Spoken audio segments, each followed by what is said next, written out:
పెళ్ళయిన తర్వాత ఒక ఇంటి కింద నివసించే క్రమంలో నువ్వు ఎన్ని అబద్ధాలు ఆడినా కూడా నువ్వు దూరంగా ఉన్నప్పుడు ఏమనుకుంటున్నావు అంటే దూరంగా ఉన్నప్పుడు వాళ్ళకి ఎట్లా తెలుస్తారని అబద్ధం ఆడతావు. కానీ సేమ్ అబద్ధం ఒక ఇంటి కింద ఉన్నప్పుడు దాన్ని ఎక్కువ కాలం దాయలేము. హుహు. దాయలేము దాన్ని. బయటకు వచ్చేస్తుంది ఏదో ఒక రోజు. బయటకు వచ్చేస్తుంది. ఒక ఒంటరిగా పోయి ఒక వ్యక్తికి ఒక విషయం చెప్పడం వేరు, దాన్ని ఒకటే ఇంట్లో కూర్చొని నిరూపించడం వేరు అనేది చాలా కష్టం. ఇప్పుడు నీకు అర్థమైన భాషలో ఏం చెప్తా, నేను పోయి ఒక వ్యక్తికి బాబు నాది జీతం నెలకు 5 లక్షలు అంట. అక్కడ చెప్పడం చాలా ఈజీ. నెలకు 5 లక్షలు అన్నా, నెలకు 5 లక్షలు అంట కదా బాబు, బాగా జీతం కదా, మస్తు కదా అని పెళ్లి చేసేస్తాం. కలిసి జీవించే క్రమంలో మన జీతం 5 లక్షలు ఉందా లేదన్నది మన లైఫ్ స్టైల్, మనకున్న ఎక్స్పెన్సెస్, మనకున్న దాన్ని బట్టి ఉంటే తెలిసిపోతుంది. 5 లక్షల జీతం వచ్చినప్పుడు ఎట్లా నివసిస్తాడు, ₹1,00,000 జీతం వచ్చినప్పుడు ఎట్లా నివసిస్తాడు, కలిసి జీవించే క్రమంలో 1 నెలకో 2 నెలలకో 3 నెలలకు అర్థమైపోతుంది నీకు. నీ బిహేవియర్ కావచ్చు, నీ ఫైనాన్షియల్ మేనేజ్మెంట్ కావచ్చు, ఇతర విషయాలు కావచ్చు, అర్థమైపోతుంది.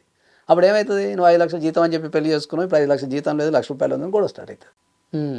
అట్లనే చాలా ఇప్పుడు నీ హెల్తీగా ఉన్నా అని చెప్తారు.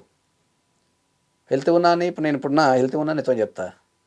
కానీ ఒకటే ఇంటి కింద నివసించేటప్పుడు నీకు అర్థమైపోతుంది హెల్తీగా ఉన్నావా లేవా అనేది. నెల రోజులకు అర్థమైపోతుంది. నీ బిహేవియర్ ఎట్లుంది, నువ్వు ఎట్లా బిహేవ్ చేస్తున్నావు అని అర్థమైపోతుంది.